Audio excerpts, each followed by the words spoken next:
Ninjago Dragon Rising Season 2, Episode 18.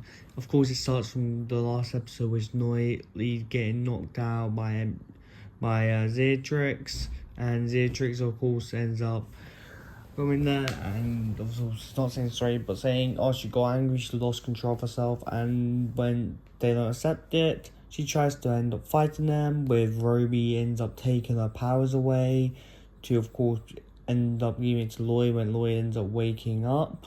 And then also while this is happening, after this, we get to see Sora versus Aaron's snake friend. I forgot his name, but Sora ends up versus Aaron's snake friend.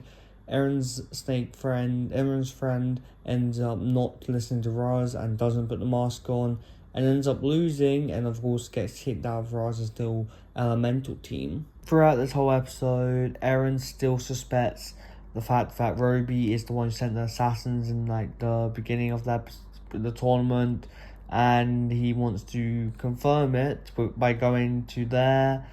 With here, we find out that Black, Ruby's uncle, doesn't really like him very much.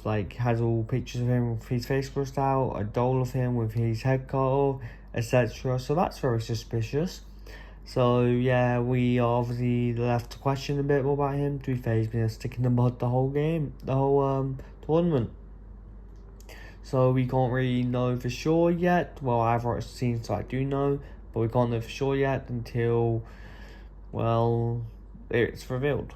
Also, while Aaron's going to investigate, we do get flashbacks of his family members and all of that. So we get flashbacks of his family and them talking about how to investigate, never trust anything, only trust the evidence and all that. So that's what's making Aaron go forward with this.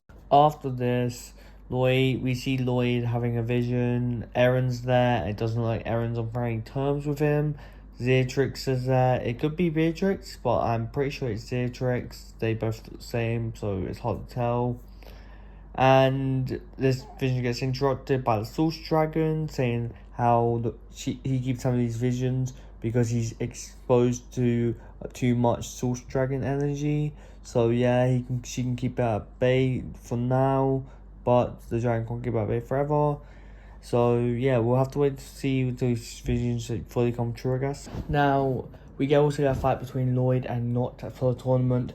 Lloyd seems to be obviously a bit of a challenge, and we don't really know who's going to win. But, well, Lloyd seems to be putting Not in his place for a while. But because Lloyd is technically injured, stated by the rules, and Black decides to point it out, the fact that he's injured is not allowed to permit in the tournament, so Not wins by default. Really suspicious how he points that out. And yeah, but he also let Xertrix injured, one of the things. So Not wins by default, which I find is really lame, but I guess it is for the story and all. Either way, so Not wins, and he seems a bit smug about it. And then Lloyd blames himself for losing. Now, at the end of the episode, before the episode ends, we get to see Cole and Aaron go to the monastery, and they need to find a way across. Cole pilots the mech, which is connected to his mother.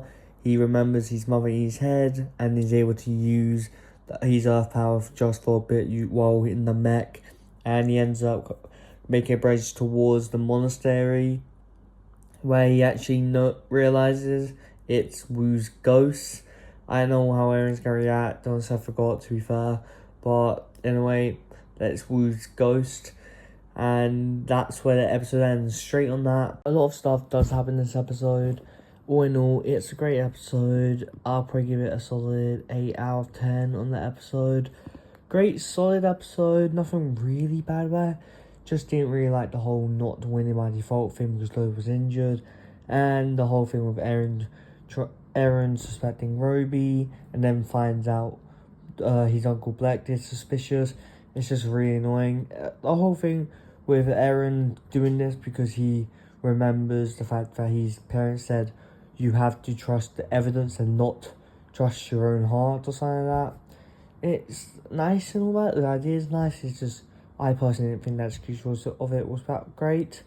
And the whole thing with, especially this episode, you can see Aaron doesn't trust Sora at all. going as much saying I can only ask help from people I trust, and all Sora did was help him. It's just childish in my opinion. Of course, that's only my opinion personally.